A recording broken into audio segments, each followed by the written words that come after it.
ಅಪ್ರಾಪ್ತೆಯರಿಗೆ ಗರ್ಭಧಾರಣೆ, ಒಂದೇ ಕುಟುಂಬದಲ್ಲಿ 2 ಪೋಕ್ಸೋ ಪ್ರಕರಣಗಳು ಬೆಳಕಿಗೆ. ವೀಕ್ಷಕರೇ ನಮಸ್ಕಾರ, ಸಿಟಿ ನ್ಯೂಸ್ ಕನ್ನಡ ಚಾನಲ್ಗೆ ಸ್ವಾಗತ. ನಾನು ನಿಮ್ಮ ಸಂತೋಷ್ ನಾಗಮ್ನವರು. ವೀಕ್ಷಕರೇ, ಹಳೆ ಹುಬ್ಬಳ್ಳಿಯ ಪೊಲೀಸ್ ಠಾಣೆಯ ವ್ಯಾಪ್ತಿಯಲ್ಲಿ ಅಪ್ರಾಪ್ತ ಬಾಲಕಿ ಮಗುವಿಗೆ ಜನ್ಮ ನೀಡಿದ ಪ್ರಕರಣ ಸಂಬಂಧ ಪೋಕ್ಸೋ ಕಾಯ್ದೆಯಡಿ ಪ್ರಕರಣ ದಾಖಲಾಗಿದ್ದು, ತನಿಖೆ ವೇಳೆ ಮತ್ತೊಂದು ಆಘಾತಕಾರಿ ಸಂಗತಿ ಬೆಳಕಿಗೆ ಬಂದಿದೆ.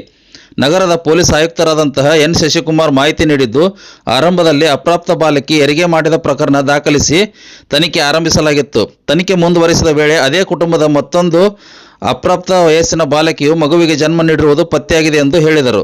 ಎರಡೂ ಪ್ರಕರಣಗಳ ಕುರಿತು ಪೊಲೀಸರು ಗಂಭೀರವಾಗಿ ತನಿಖೆ ನಡೆಸುತ್ತಿದ್ದು, ಘಟನೆಗೆ ಕಾರಣರಾದವರ ವಿರುದ್ಧ ಪೋಕ್ಸೋ ಕಾಯ್ದೆಯಡಿ ಹಾಗೂ ಸಂಬಂಧಿತ ಕಾನೂನು ಅನ್ವಯ ಕಠಿಣ ಕ್ರಮ ಕೈಗೊಳ್ಳಲಾಗುವುದು ಎಂದು ಆಯುಕ್ತರು ತಿಳಿಸಿದ್ದಾರೆ.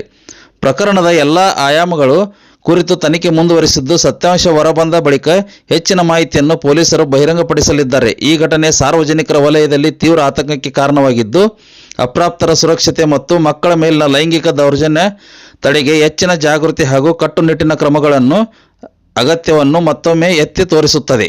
ಧಾರವಾಡ ನಗರ ಕಮಿಷನರೇಟ್ ವ್ಯಾಪ್ತಿಯ ಓಲ್ಡ್ ಹುಬ್ಳಿ ಪೊಲೀಸ್ ಠಾಣಾ ಸರಹದ್ದಿನಲ್ಲಿ ನಿನ್ನೆ ಒಂದು ಪ್ರಕರಣ ದಾಖಲಾಗಿದೆ.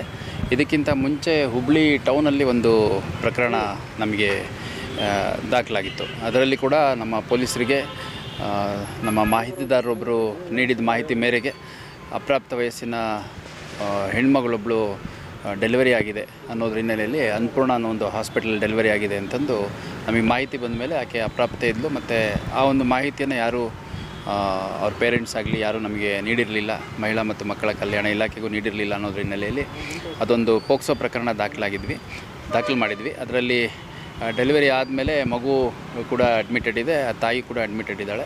ಆ ತಾಯಿ ಇನ್ನೂ ಯಾವುದೇ ಒಂದು ಹೇಳಿಕೆ ಕೊಡಲಿಕ್ಕೆ ಇನ್ನೂ ಮುಂದೆ ಬರ್ತಾ ಇಲ್ಲ. ಅಂದರೆ ಇನ್ನೂ ಸ್ವಲ್ಪ ಪೋಸ್ಟ್ ಡೆಲಿವರಿ ಪೇನ್ ಇದೆ ಅಂತೆಲ್ಲ ಹೇಳ್ತಾ ಇದ್ದಾರೆ. ಅದ್ರ ಜೊತೆಗೆ ನಾವು ಪ್ಯಾರಲಲ್ ಇನ್ವೆಸ್ಟಿಗೇಷನ್ ಆ ಕೇಸಲ್ಲೂ ಮಾಡ್ತಾಯಿದ್ವಿ. ಆ ಕೇಸು ಬೆನ್ನತ್ತಿ ಹೋದಂಥ ಸಂದರ್ಭದಲ್ಲಿ ಇನ್ನೊಂದು ಅದೇ ಕುಟುಂಬದ ಸಿಸ್ಟರ್ಸ್ ಮಕ್ಕಳು ಇವರೆಲ್ಲ, ಅದೇ ಕುಟುಂಬದ ಇನ್ನೊಂದು ಮಗಳು ಕೂಡ ಅಪ್ರಾಪ್ತ ವಯಸ್ಸಿನಲ್ಲೇ ಒಂದು ಮಗುಗೆ ತಾಯಿಯಾಗಿದ್ದಾಳೆ ಅಂತಂದು ತಿಳಿದು ಬಂದ ಹಿನ್ನೆಲೆಯಲ್ಲಿ ಅದೊಂದು ಮಾಹಿತಿಯನ್ನು ನಾವು ಕಲೆ ಹಾಕಿ ನಂತರದಲ್ಲಿ ಒಂದು ಕೇಸನ್ನು ತೊಗೊಂಡಿದ್ದೇವೆ. ಸೊ ಅದರಲ್ಲಿ ಕೂಡ ಈ ಹೆಣ್ಮಗಳೇನಿದ್ದಾಳೆ ಇವಳಿಗೆ 15 ವರ್ಷ ಇದೆ. ಈಗ ಆಗಲೇ ಒಂದು ಮಗುಗೆ ಜನ್ಮ ಕೊಟ್ಟಿದ್ದಾಳೆ ಮತ್ತು ಈಗ ಮತ್ತೆ ಪ್ರೆಗ್ನೆಂಟ್ ಇದ್ದಾಳೆ. ಸೊ ಇವು ಎರಡೂ ಪ್ರಕರಣಗಳು ತುಂಬ ಗಂಭೀರ ಪ್ರಕರಣಗಳು. ಎರಡೂ ಪ್ರಕರಣಗಳಲ್ಲಿ ಆರೋಪಿತರ ಹೆಸರನ್ನು ಅವರು ಹೇಳಲಿಕ್ಕೆ ಇನ್ನೂ ಯಾರು ಹೆಣ್ಮಕ್ಳಿದ್ದಾರೆ ಅವರು ಮೆಡಿಕಲಿ ಫಿಟ್ ಇಲ್ಲ ಅನ್ನೋವಂಥ ಒಂದು ಎಕ್ಸ್ಕ್ಯೂಸ್ ಕೊಡ್ತಾ ಇದ್ದಾರೆ. ಹಂಗಾಗಿ ಪ್ಯಾರಲಲ್ಲಿ ನಾವು ಇನ್ವೆಸ್ಟಿಗೇಷನ್ ಮಾಡ್ತಾಯಿದ್ದೀವಿ. ಆದಷ್ಟು ಬೇಗ ಈ ಒಂದು ಪೋಕ್ಸೋ ಕೇಸ್ ಅಕ್ಯೂಸ್ಡ್ ಯಾರು ಅನ್ನುವಂಥದ್ದು ಮತ್ತು ಇದರಲ್ಲಿ ಏನು ವ್ಯವಸ್ಥಿತವಾಗಿ ಏನಾದರೂ ಆಗ್ತಾಯಿದ್ರೆ ಅದ್ರ ಬಗ್ಗೆ ಕೂಡ ಪತ್ತೆ ಮಾಡೋವಂಥ ಕೆಲಸ ಮಾಡಲಾಗುತ್ತೆ. ಮತ್ತು ಈ ಎರಡನೇ ಪ್ರಕರಣದಲ್ಲಿ ಈ ಹಿಂದೆ ಹುಟ್ಟಿರುವಂಥ ಮಗುವನ್ನು ಅದು ಅನಾರೋಗ್ಯ ಇತ್ತು ಅಂತಂದು ನಮ್ಮ ಸಂಬಂಧಿಕರೊಬ್ಬರು ಮನೆಗೆ ಬೇರೆ ಒಂದು ಕಾರವಾರದ ಹತ್ರ ಟ್ರೀಟ್ಮೆಂಟಿಗೆ ಬಿಟ್ಟಿದ್ದೀವಿ ಅಂತಂದು ಹೇಳಿದ್ದಾರೆ. ಅದನ್ನು ಕೂಡ ಫೈಂಡ್ ಔಟ್ ಮಾಡೋ ಕೆಲಸ ಮಾಡ್ತಾಯಿದ್ದಾರೆ. ಆದಷ್ಟು ಬೇಗ ಎರಡೂ ಪ್ರಕರಣಗಳಲ್ಲಿ ಆರೋಪಿಗಳು ಯಾರು ಮತ್ತು ಯಾವ ಸಂದರ್ಭದಲ್ಲಿ ಒಂದು ಘಟನೆಗಳು ನಡೆದಿದೆ ಮತ್ತು ಇದಕ್ಕೆ ಯಾರ್ದಾದ್ರೂ ಅವ್ರ ಕುಟುಂಬ ಸದಸ್ಯರು ಸೇರಿದಂತೆ ಬೇರೆ ಯಾರ್ದಾದ್ರೂ ಸಪೋರ್ಟ್ ಇದೆಯಾ ಅನ್ನೋಂಥದ್ದು ಅಸರ್ಟೈನ್ ಮಾಡಲಾಗುತ್ತೆ.